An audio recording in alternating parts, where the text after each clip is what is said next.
एक युवक ने शादी के कुछ साल बाद पिता से कहा कि वो विदेश जाकर व्यापार करना चाहता है। पिता ने उसकी मंजूरी दे दी। युवक अपने माँ बाप और गर्भवती पत्नी को छोड़कर व्यापार करने विदेश चला गया।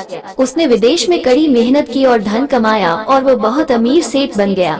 लगभग 15 वर्ष धन कमाने में बीत गए तो उसे वापस घर लौटने की इच्छा हुई। पत्नी को पत्र लिखकर उसने आने की सूचना दी और जहाज में बैठ गया। वो सेठ कुछ दिनों बाद अपने नगर पहुंचा। नगर के एक चौराहे पर ही उसने देखा कि एक व्यक्ति एक बोर्ड के साथ खड़ा था। उस बोर्ड पर उसने लिख रखा था, बेशकीमती ज्ञान के सूत्र। सेठ ने उस व्यक्ति के पास जाकर पता किया तो उसने बताया कि मैं बेशकीमती ज्ञान के सूत्र बेच रहा हूँ। तो सेठ बोला, ठीक है, एक सूत्र मुझे भी दे दो। वो आदमी बोला, मेरे हर ज्ञान सूत्र की कीमत 100 स्वर्ण मुद्राएं हैं। उस व्यक्ति ने सेठ को ज्ञान का सूत्र दिया, कोई भी कार्य करने से पहले 2 मिनट रुक कर सोच लेना। सेठ ने वो सूत्र अपनी डायरी में लिख लिया। सेठ को अपने घर पहुँचते पहुँचते रात हो गई। सेठ ने सोचा, इतने सालों बाद लौटा हूँ तो क्यों ना सीधे पत्नी के पास पहुंचकर उसे सरप्राइज दूं। घर के चौकीदारों को इशारों से अंदर कुछ भी कहने से मना कर दिया और सीधे पत्नी के कमरे में गया। वहां का नजारा देखकर वो चौंक गया। उसने देखा कि उसकी पत्नी के साथ एक युवक सोया हुआ था। ये देखकर सेठ गुस्से से आग बबूला हो गया। वो सोचने लगा कि मैं परदेश में उसकी चिंता करता रहा और यह यहाँ अन्य पुरुष के साथ सो रही है। आज मैं इन दोनों को जिंदा नहीं छोड़ूंगा।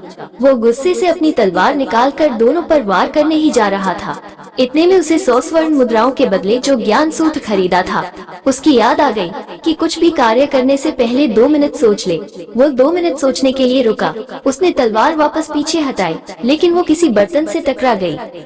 बर्तन के गिरने की आवाज से पत्नी की नींद खुल गई। आंख खोलते ही उसने अपने सामने अपने पति को देखा तो वो बहुत खुश हो गई और बोली, आपके बिना जीवन सुना सुना था। इंतजार में इतने वर्ष कैसे निकले यह मैं ही जानती हूँ। पत्नी ने इतना बोलकर पास सोए हुए युवक को उठाते हुए बोली, बेटा उठ जा, तेरे पिताजी आए हैं। युवक उठकर जैसे ही पिता को प्रणाम करने झुका तो माथे की पगड़ी सेठ के पैरों में गिर गई। उसके लंबे लंबे बाल बिखर गए।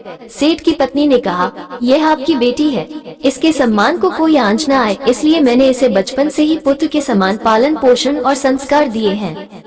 ये सुनकर सेठ की आंखों से आंसू की धारा बह निकली। उसने पत्नी और बेटी को गले लगा लिया और सोचने लगा, यदि आज मैंने उस ज्ञान सूत्र पर अमल नहीं किया होता तो आवेश में आकर कितना अनर्थ हो जाता। मेरे हाथों से मेरा ही निर्दोष परिवार खत्म हो जाता। दोस्तों, इस कहानी से यही शिक्षा मिलती है कि जल्दबाजी में आकर कोई निर्णय न लेवे, क्योंकि जब हम आवेश में होते हैं तो हमें अच्छे बुरे का ख्याल नहीं रहता है। इसलिए गुस्सा होने की स्थिति में कोई भी निर्णय ना ले। कुछ देर रुके और दिमाग ठंडा होने दे और फिर सोचे कि क्या सही है और क्या गलत है।